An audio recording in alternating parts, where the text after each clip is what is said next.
Assalamualaikum warahmatullahi wabarakatuh. Baik kepada teman-teman dan ibu-ibu semua, kami dari kelompok 7 akan mempresentasikan materi tentang perlindungan konsumen.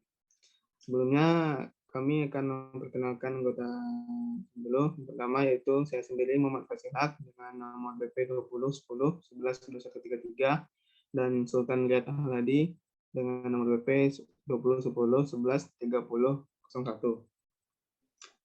Baiklah, kami akan memulai presentasinya. Untuk presentasi yang pertama akan dipresentasikan oleh Sultan Riyad Ahladi. Pada lihat, dipersilakan. Oke, baik. Sebelumnya suara saya kedengeran ya? Lihat.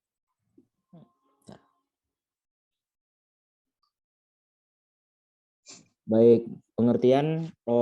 Baik, saya akan menjelaskan tentang pengertian perlindungan konsumen. Oke, hukum perlindungan konsumen adalah keseluruhan asas-asas dan kaidah yang mengatur dan melindungi konsumen dalam hubungan dan masalah penyediaan dan penggunaan produk konsumen antara penyedia dan penggunaannya dalam bermasyarakat.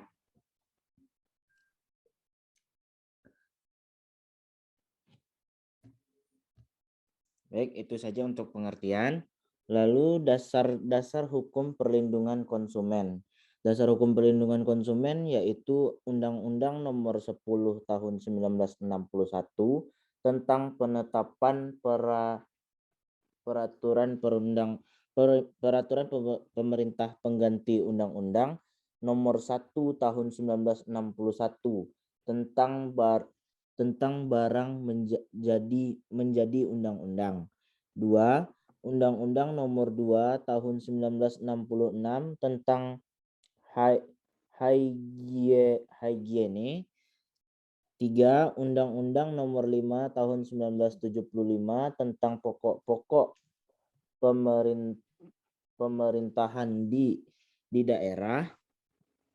4. Undang-Undang Nomor 2 Tahun 1981 tentang metrologi legal. 5. Undang-Undang Nomor 3 Tahun 1982 tentang wajib daftar perusahaan. 6. Undang-Undang Nomor 5 Tahun 1984 tentang perindustrian. 7. Undang-Undang Nomor 15 Tahun 1985 tentang ketenaga industrian. 8. Undang-Undang Nomor 1 Tahun 1987 tentang kamar dagang. 9. Undang-Undang Nomor 23 Tahun 1992 tentang kesehatan. Baik, selanjutnya yaitu ada asas-asas perlindungan konsumen. Adapun asas-asasnya yaitu 1. Asas manfaat dimaksudkan untuk mengamankan bahwa segala upaya dalam penyelenggaraan perlindungan konsumen harus memberikan manfaat sebesar-besarnya bagi kepentingan konsumen dan pelaku usaha secara keseluruhan. 2. Asas keadilan dimaksudkan agar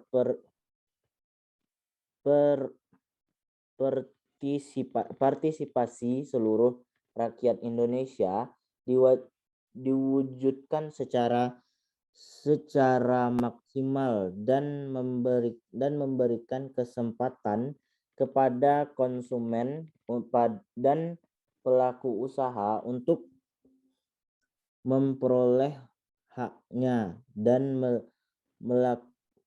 melaksanakan kewajibannya secara adil. 3. Asas keseimbangan dimaksudkan untuk asas keseimbangan ini dimaksudkan untuk memberikan keseimbangan antara kepentingan konsumen, pelaku usaha, dan pemerintah dalam arti material maupun spiritual. 4. Asas keamanan. Asas keamanan dan keselamatan konsumen.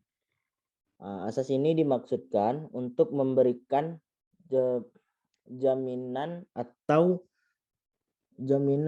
keamanan dan keselamatan kepada konsumen dalam penggunaan, pemakaian dan pemanfaatan barang dan atau jasa yang dikonsumsi atau digunakan. 5. Asas kepastian hukum. Asas kepastian hukum dimaksudkan agar baik pelaku usaha maupun konsumen menaati hukum yang ada, memperoleh keadilan dalam penyelenggaraan perlindungan konsumen serta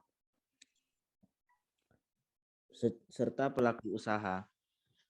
Baik, selanjutnya kita ada tujuan perlindungan konsumen. Adapun tujuan-tujuannya antara lain 1. Meningkatkan kesadaran kemampuan dan kemandirian konsumen untuk melindungi diri. 2. Mengangkat harkat dan martabat konsumen dengan cara menghindarkannya dari akses negatif pemakaian barang dan jasa. 3. Meningkatkan pemberdayaan konsumen dalam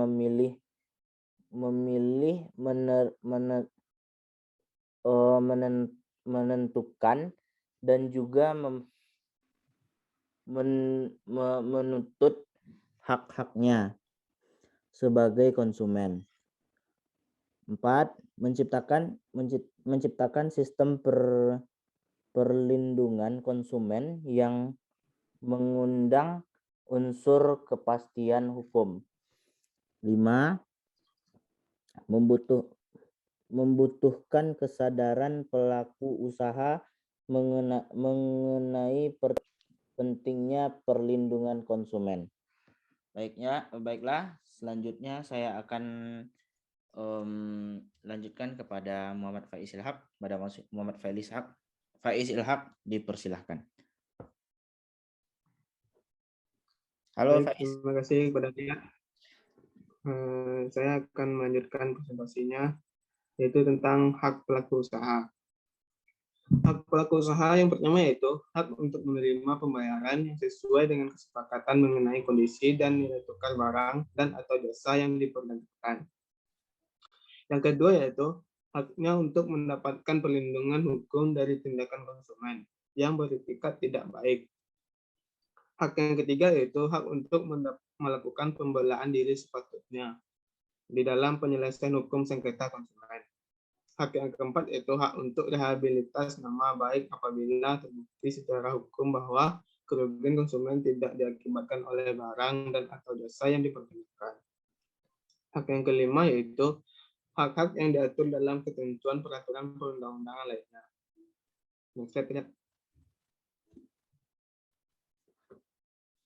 Oke.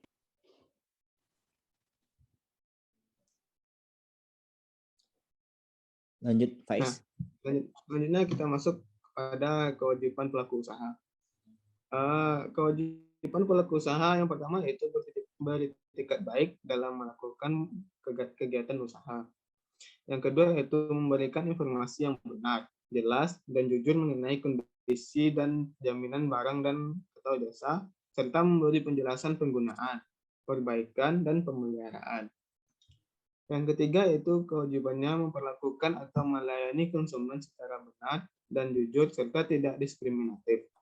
Yang keempat itu menjamin mutu barang atau jasa yang diproduksi dan atau diperdagangkan berdasarkan ketentuan standar mutu barang dan atau jasa yang berlaku. Dan kewajibannya yang selanjutnya yaitu memberi kesempatan kepada konsumen untuk menguji dan atau mencoba barang dan atau jasa tertentu, serta memberi jaminan dan atau garansi atas barang yang dibuat atau diperdagangkan. Next slide. Nah, selanjutnya kita masuk kepada hak konsumen. Hak konsumen yang pertama yaitu hak atas kenyamanan, keamanan, dan keselamatan dalam mengkonsumsi barang dan atau jasa. Yang kedua yaitu haknya untuk memilih barang dan atau jasa serta mendapatkan barang dan atau jasa tersebut sesuai nilai tukar dan kondisi serta jaminan yang dijanjikan. Yang ketiga yaitu hak atas informasi yang benar, jelas, dan jujur mengenai kondisi dan jaminan barang dan atau jasa. Dan hak yang keempat yaitu hak untuk didengar pendapat dan keluhannya atas barang dan atau jasa yang dipergunakan. Yang kelima yaitu haknya untuk mendapatkan advokasi perlindungan konsumen dan upaya penyelesaian sengketa perlindungan konsumen secara patut. Dan yang keenam yaitu haknya untuk mendapatkan pembinaan dan pendidikan konsumen. Yang ketujuh yaitu hak untuk diperlakukan atau dilayani secara benar dan jujur serta tidak diskriminatif. Yang kedelapan yaitu hak untuk mendapatkan kompensasi, ganti rugi dan atau penggantian barang dan atau jasa yang diterima tidak sesuai dengan perjanjian atau tidak semena mestinya. Next slide.